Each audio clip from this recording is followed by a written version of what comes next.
কিছু মানুষ মনে করে তারা সব জানে, কিন্তু আল্লাহ জানেন সব। হৃদয় নরম হলে শিখতেও ভয় করতে পারো, এটাই প্রকৃত মানুষ হওয়া। আল্লাহর সৃষ্টির সামনে কোনো অহংকার টিকে থাকে না। মানুষ বড় মনে করলেও সব কিছু তার হাতে।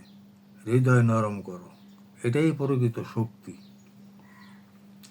মানুষকে দেখো তার দুর্বলতা এবং সীমাবদ্ধতার সাথে আল্লাহ মহান। আমরা কেবল বান্দা।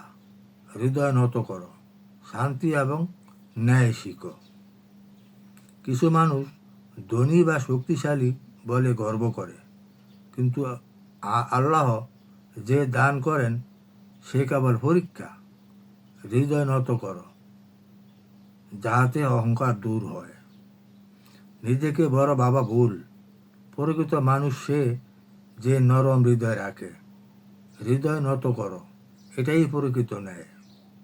মানুষ বড় হওয়ার চেষ্টা করে, কিন্তু প্রকৃত বড় মানুষ যে আল্লাহর কাছে নত। হৃদয় নরম করো, আল্লাহ দূর করো, অহংকার দূর করো। জীবনের সব কিছু অস্থায়ী, কেবল আল্লাহ চিরন্তন। যে তার সামনে নত হয় সে প্রকৃত বিজয়ী। হৃদয় নরম করো। কিছু মানুষ ক্ষমতা দেখাতে চায়, কিন্তু প্রকৃত শক্তি হৃদয় নরম করা। নর্মতা শেখো, আল্লাহ সন্তুষ্টি হবে।